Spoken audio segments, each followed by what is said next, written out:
Bonjour à tous et bienvenue dans le podcast Les deux gars d'AdWord. Chaque semaine, nous retrouvons nos deux experts qui s'affrontent pour déterminer qui dominera le monde de Google Ads. D'un côté, Jason Keenan, le magicien du 514 qui transforme les mots-clés en or. Et de l'autre, Francis Davio, le stratège du 418 qui bâtit des campagnes aussi solides que les remparts de la ville de Québec. Est-ce que ce sera la finesse de Montréal ou la stratégie de Québec qui triomphera? Restez à l'écoute pour un débat aussi instructif qu'excitant. C'est parti pour les deux gars d'AdWord et que le meilleur gagne. Salut Francis! Hey, salut Jason! Ça va? Ça va bien? Oui. Ben oui. Ben oui, moi aussi ça va. Ouais. Ah oui, écoute. Comment ça va à Québec, là? Il fait-tu fret? Aujourd'hui, il fait froid. Et, tu vois, on est habitués, nous autres, on ne dit pas il fait fret, il fait froid. Bien instruit. L'hiver semble s'étirer. Ouais. Ben, en fait, l'hiver semble commencer. Même si on est au printemps. Effectivement.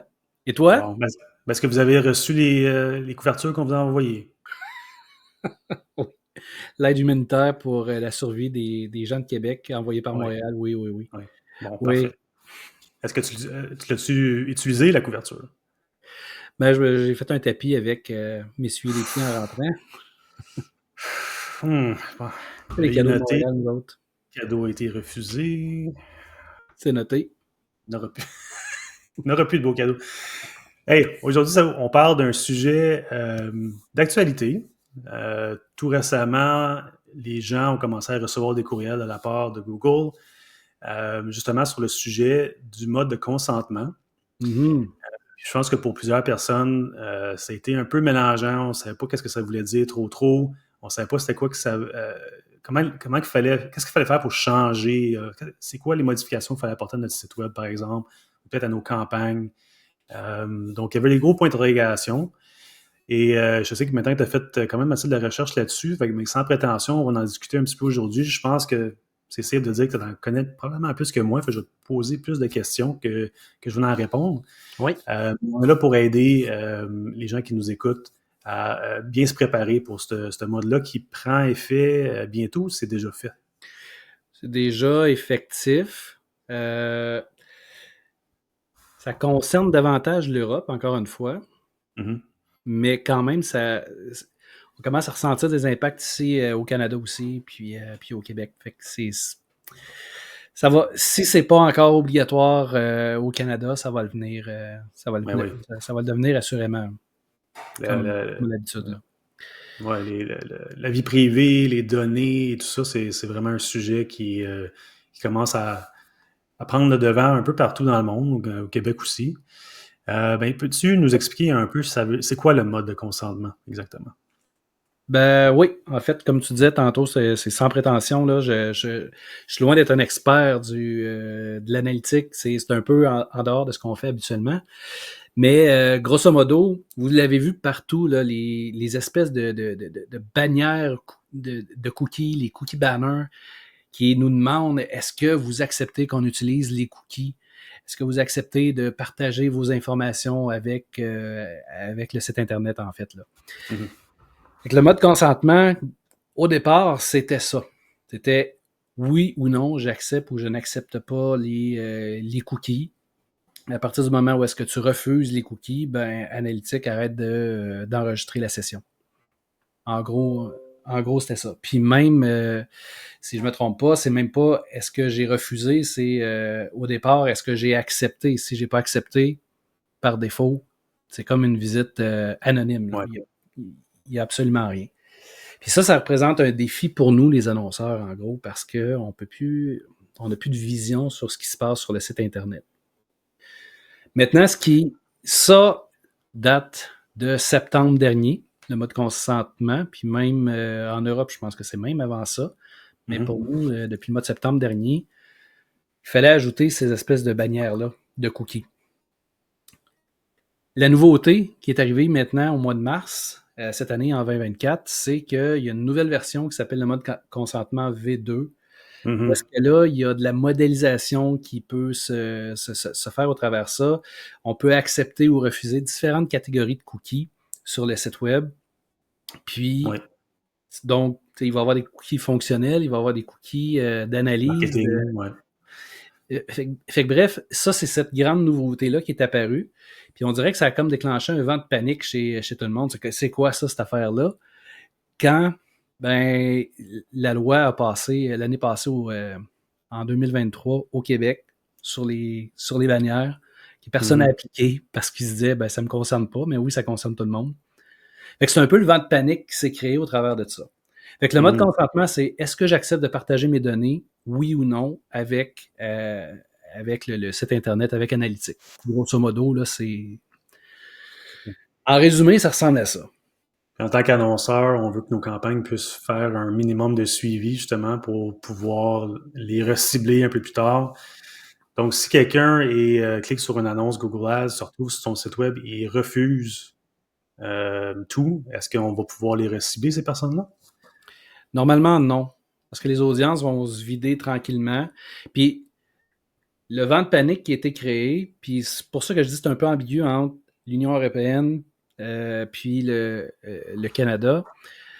Du côté de l'Europe, si tu n'as rien mis en place, Google Analytics va juste arrêter de mesurer par lui-même. Si tu n'as pas mis l'espèce de cookie banner, par défaut, nous, ici, ceux qui ne l'ont pas mis, ben, Analytics fonctionne comme il a toujours fonctionné. En Europe, s'il n'y a pas le consentement n'est pas envoyé, l'information comme quoi que la personne a consenti à partager ses données, si elle n'est pas envoyée à Google Analytics, Analytics ne le compte pas. OK. Il va arrêter de compter. C'est pour ça que je me dis, ça va sûrement arriver ici aussi éventuellement. On est toujours quelques années en retard par rapport au restant du monde.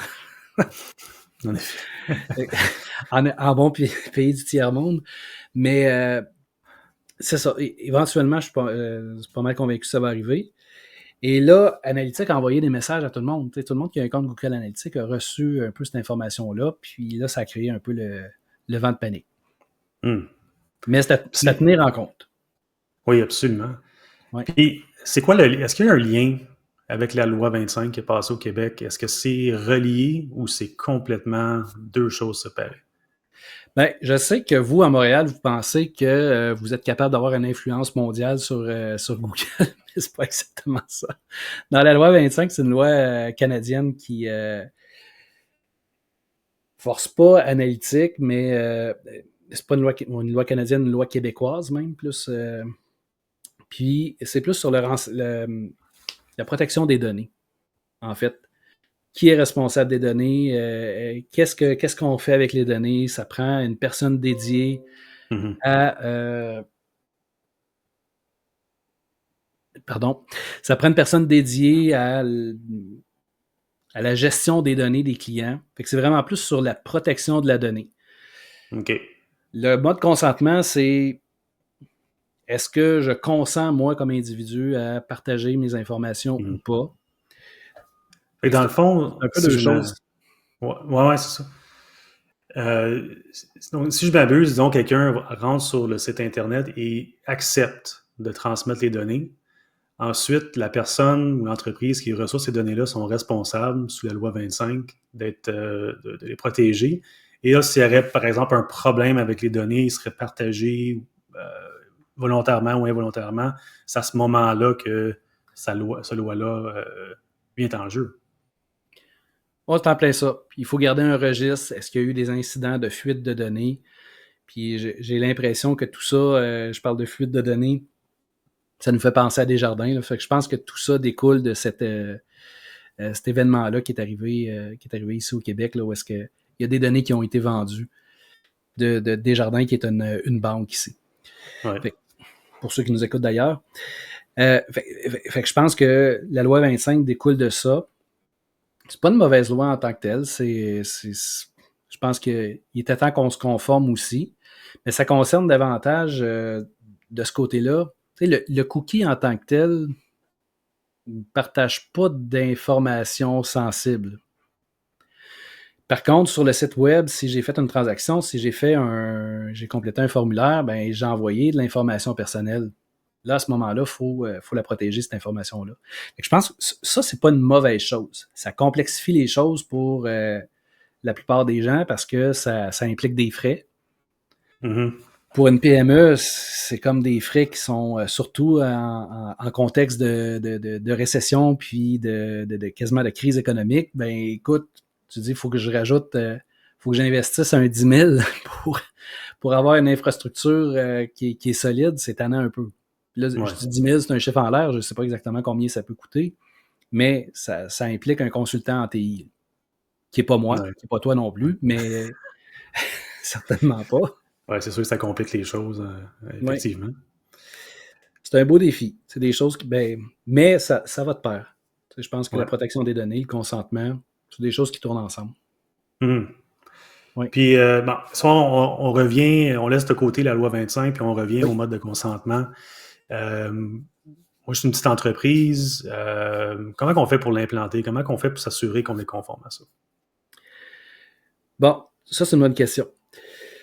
Il y a toujours moyen de construire sa bannière, de recueillir le consentement par API en programmation, d'envoyer ça à Analytique. Je pense que pour les entreprises qui ont les plus grandes entreprises qui sont plus en moyen, ça reste une solution qui est plausible, mais pour la majorité de nos clients, c'est un peu trop lourd comme façon de faire. Il y a des plateformes qui vont les Consent Management Platform ou les plateformes de management du consentement, oui, c'est bon, qui sont approuvées déjà par Google. Il y a une liste qui existe que je vais mettre dans les notes puis dans la description du show aujourd'hui. Ces plateformes-là, il y en a plusieurs, là, CookieYes, CookieBot. Toi, je pense que tu en utilises un autre que j'ai oublié. Ouais. Compliance, ça s'appelle. Compliance. Et je pense qu'il y en a à peu près une vingtaine là, qui sont déjà préautorisés, que Google accepte, qui gèrent bien les choses.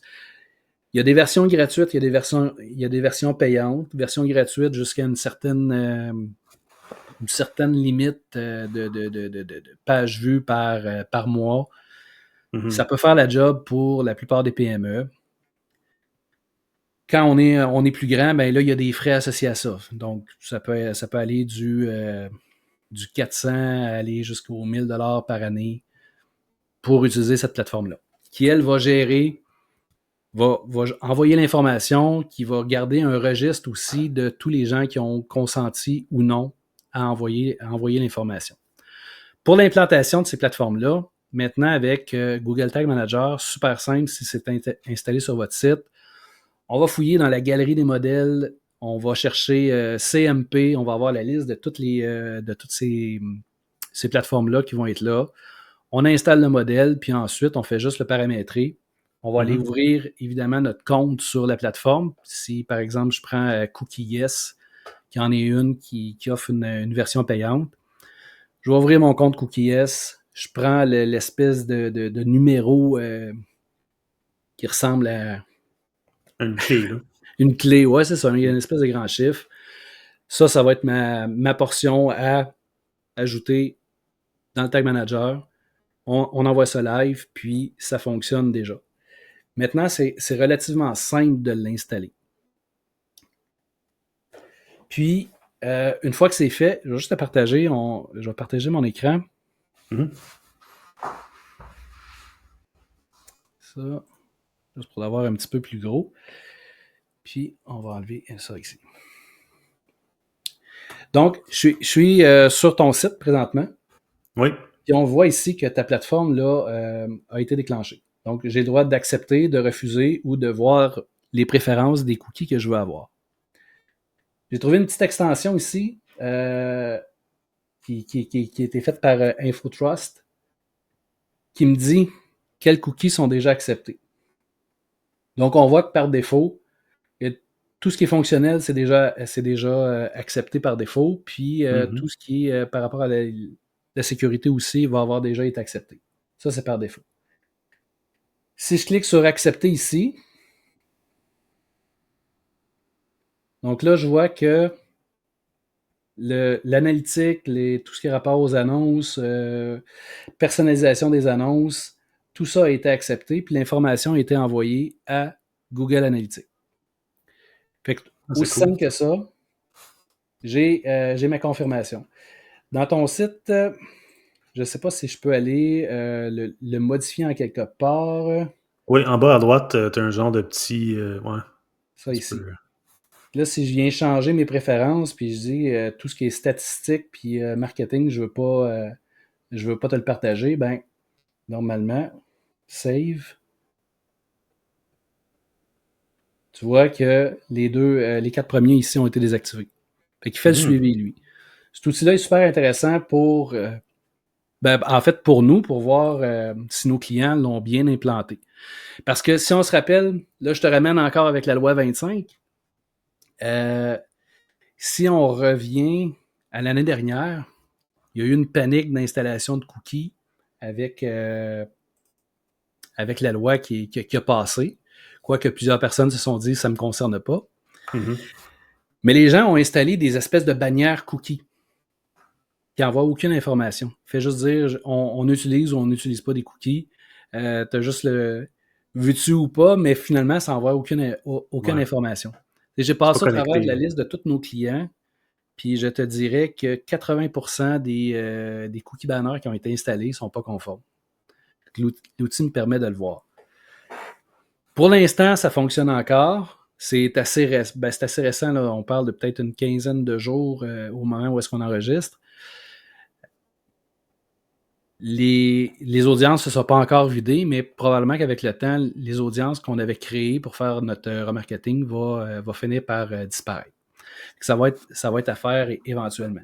Fait que cet outil-là peut être bien, bien commode pour justement challenger les clients puis avoir une vue sans être obligé de passer par le Tag Manager parce qu'on est capable de voir avec le Tag Manager en mode preview s'il est installé ou pas. Mm-hmm. L'outil est bien utile pour ça. Moi, ça m'a sauvé plusieurs heures de... ben, tu mettras un petit lien dans la description de ce plugin-là. C'est vraiment...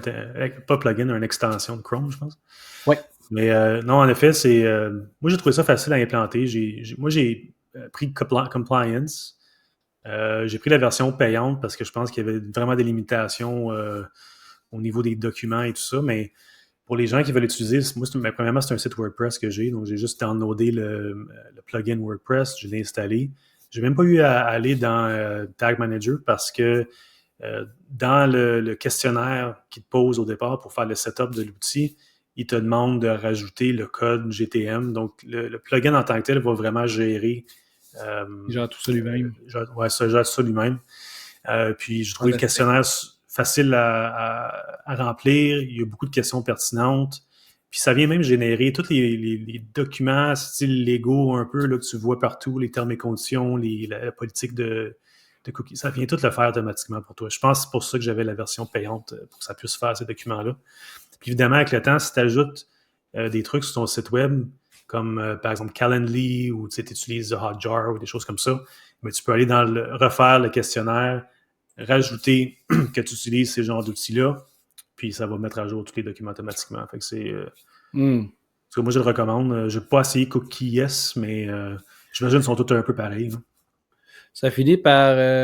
dans ceux que j'ai essayé, là, ça finit par se ressembler. Cookies est intéressant pour la version gratuite. Ensuite, quand on tombe en version payante, c'est pas le moins... c'est pas le moins dispendieux, mettons. C'est ça.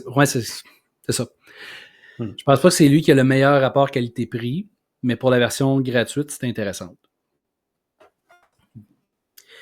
L'autre chose que on n'a peut-être pas discuté, c'est qu'est-ce qui se passe avec tous ceux qui n'ont pas utilisé, qui ont dit non. Mm-hmm. C'est perdu, oui et non. Maintenant, avec la deuxième, le mode consentement V2, ben, on a un 15 secondes où est-ce qu'on capte qu'il y a quelqu'un qui est arrivé sur le site. OK. Il accepte ou pas. Donc là, attends un contexte. Quelqu'un arrive sur un site Internet, il n'y a pas la bannière, le pop-up pour le consentement. Et donc, qu'est-ce que tu dis, c'est qu'est-ce qui arrive pour ceux-là? Non, en fait, ça prend quand même la bannière de consentement, mais si je l'ai refusé, admettons.